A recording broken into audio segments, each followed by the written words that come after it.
The largest passenger port in Europe, Athens is a dream destination with every view a painting and the air rich with Mediterranean cooking. It's the ideal atmosphere to soak up what the ancient Greek capital has meant to our modern lives.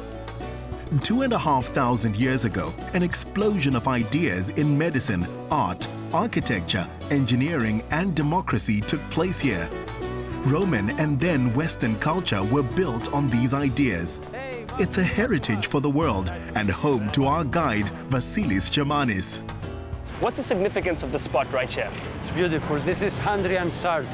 Hadrian was a Roman emperor that conquered Athens. And because he was a benefactor of Athens, he loved the ancient culture and architecture. He treated us nice.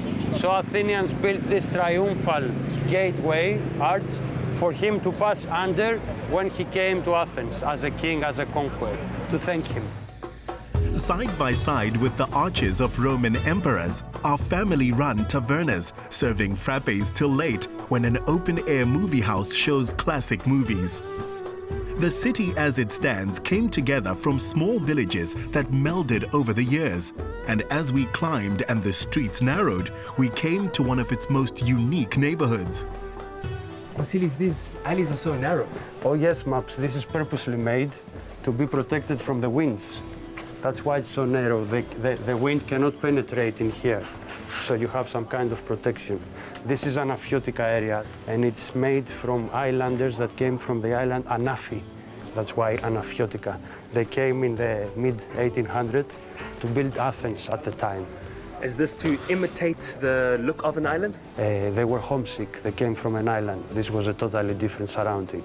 So they built this neighborhood this way as an exact replica of their island to feel that they are still in their island. Now we're standing at one of the most famous spots of Anaphiotica neighborhood.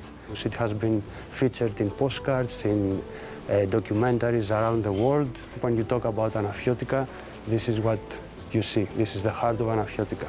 We ride 2-3 minutes walking distance from the Acropolis hill that we're going to carry on now. This is a real city, not a theme park, and they express their emotions with graffiti art. What happened here? You're talking about this building? Yes. Unfortunately, Maps, this is a very known, very common sight in Athens, all around Athens. It's usually buildings that their owner dies and there's no one to pass it on. Yes, which is probably why the area has been so beautified by all this graffiti. This actually is one of the most known landmark spots in Athens. It's the graffiti alley. Youth will come here to experiment on their graffiti. A lot of times it's used for fashion shoots, for magazines, for movies, or you can have a very successful Instagram selfie here in this spot. Say no more. It's time to have a selfie, Maps. There's no rule for when a derelict building becomes a precious ruin, but the overall effect is of walking through history instead of reading it in a book. It is one of the best spots in Athens to be, to enjoy panoramic views of Athens. We are at the edges of Plaka area, where old Athens is, and we're exactly in the spot called Anaphiotica, right at the top, at the highest hill of old Athens. We're right under Acropolis hill. It's a very known Athenian landmark, as you would see Athenian youth hanging out here with a beer or something during the sunset times. The Acropolis translates as the High City. Built 400 years before Christ was born, it attracted the best architects, mathematicians, artists, and engineers.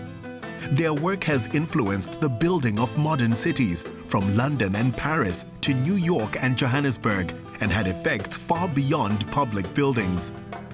Ancient dramas which played here at the Odeon influenced Star Wars, and rock bands like the Foo Fighters who've played here tell you the acoustics can't be beat.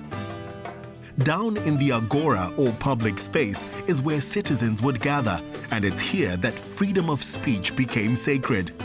It was the hub of sporting, spiritual, creative, and political life. Politics were informed by the Greeks' love of learning, as medical student Tonia Choupakis highlighted.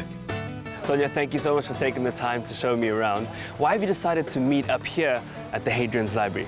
It's a very important library in our past because it offered the Athenians and our country a way to keep records of everything they learned, and so it helped ensure that we grow as a society. They had many papyrus books stacked in this library. They would not lend them out to anyone. You could only go inside and learn, study the papyrus rolls, follow some lectures, as the corners of the building were learning halls. You could go and follow some lessons and learn more or less everything there was to know at the time. The Athenians suffered a series of occupations by several empires, and while their buildings were destroyed, their ideas endured. Images show that it was quite an impressive structure, but unfortunately, over time, it seems to have taken quite a bit of destruction. What's the story behind it? Well, other than time, a main factor was the Herulaean invasion, which ruined many archaeological sites. They burnt many monuments we had. There were reconstructional efforts of about 50 years after. However, it never got restored to its former glory. Even though we are trying to again, there are reconstruction efforts going on as we speak. Athens was always a dominant shipping power. For that, they needed to be able to forecast the weather and tell the time by day or night. So they built the world's first weather station with a clock run by flowing water. We are now at the Tower of the Winds, also known as Orologio of Andronikos Kirchestis, who was the astronomer behind the building of the structure between 50 and 100 BC. It is more colloquially known as aerides, which is the ancient Greek term for winds. The wind vane and the water clock were very important in their time, as they allowed the ancient Greeks to be able to tell time even at night, when the sundial, which was the most commonly used form of discerning the time, was unavailable. It is entirely built out of Pentelic marble, which is highly significant considering in those days it was only used for religious temples.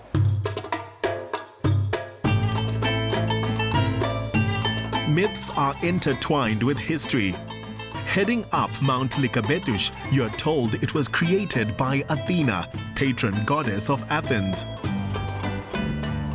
Tonya, this is absolutely breathtaking. Easily one of the best views of the city that I've ever seen. So we are basically at the peak of the city. It's almost the highest point in the entire city. You can see everything around us.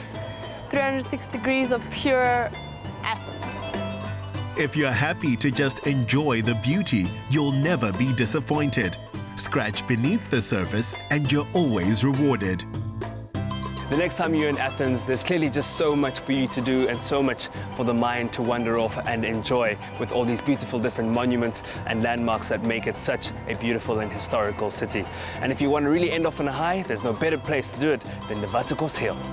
Not to mention the inviting people, legendary cooking, and gorgeous weather.